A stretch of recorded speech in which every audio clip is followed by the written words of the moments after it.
school. My school is not too big like the other school, which has football field and auditorium. The main building only has 16 rooms. Each grade is divided into 8 classes. First grade starts the class at 1 p.m. until 5 p.m. The morning class is only for second and third grade.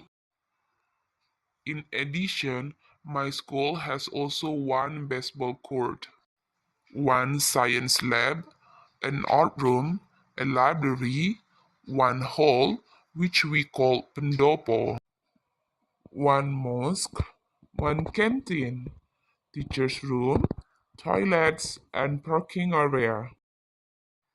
One place that I love the most at school is the bench near a small pond. At the break time, I always sit at that bench and see the swimming fish.